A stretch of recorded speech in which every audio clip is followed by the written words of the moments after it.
Meet Marcus. He owns a local bike shop, and it's a busy Saturday. A customer buys a new mountain bike, taps their phone to the terminal, and the screen instantly flashes approved. From the customer's side, everything is finished. They walk out the door with their bike, assuming Marcus has been paid for his work. But that approved message is a bit of a trick. It isn't actually money entering Marcus's bank account. It's just a digital promise, a message from a bank saying they plan to pay him later. This means the bike has left the shop, but the actual value hasn't arrived. Marcus is left waiting in a financial gap, holding a promise instead of cash. Most of us never see this. We enjoy the speed at the counter, but that convenience hides a slow, messy process that small business owners have to deal with behind the scenes.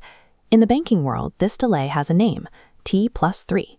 It means that after the transaction happens, it usually takes 3 full business days for the money to actually move from one bank to another. The delay happens because the system pauses to group thousands of payments together, check them for errors, and finally move the total amount. Each of these steps keeps Marcus's money out of his reach. This is a real problem for Marcus. His bike supplier is at the door today, asking for payment for new inventory. But the money Marcus earned over the weekend is still stuck in that 3-day waiting room.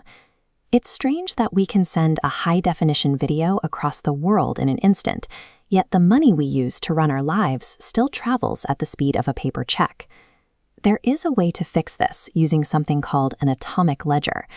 The word atomic just means these steps can't be split apart. The money moves at the exact same moment the customer taps their phone. There is no before or after. It happens all at once. This changes the math for Marcus. The 3-day calendar is gone. There are no more waiting rooms or pauses for the banks to group his sales together. Now, when that customer wheels their bike out the door, the funds are already in Marcus's account, ready to be spent on his own bills.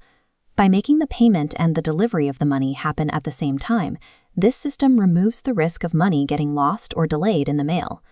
The challenge is that people pay in dozens of different ways.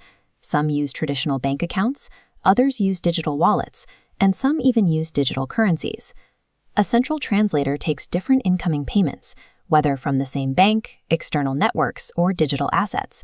It translates these languages of money into the exact currency Marcus needs. No matter where the funds started, they instantly arrive as usable cash in his account. This means Marcus can accept a payment from almost any source without having to worry about how the money will get to him or if he'll need to convert it himself. But there's another headache: bookkeeping. Every weekend, Marcus has to sit down and match paper receipts to his bank statement to ensure every dollar is accounted for. The system automates this bookkeeping. Individual sales records and bank movements automatically find their partners, matching up to create a clean entry. It verifies both ends of the network for every cent. Mismatches are identified and fixed instantly, ensuring perfectly accurate business records. Every sale and every fee is recorded in a tax-ready format, without Marcus ever needing to pick up a calculator or open a spreadsheet. Getting the money instantly is a huge help, but having your books perfectly balanced at the same time changes how a business actually functions. On the left, we see the old way, piles of paper and the stress of waiting days for cash. On the right, we have money that arrives instantly and records itself. This works because every step of the process is locked in by computer code. Once a payment is made, the digital signature is verified by the entire network, making it impossible to change or fake the record. Because this code checks every single transaction against the laws of the network, the transfer is mathematically proven. The math simply won't let the money be in 2 places at once. By using an atomic ledger, Marcus isn't just getting his money faster, he is finally getting his time back, so he can get out of the office and back to the bike shop.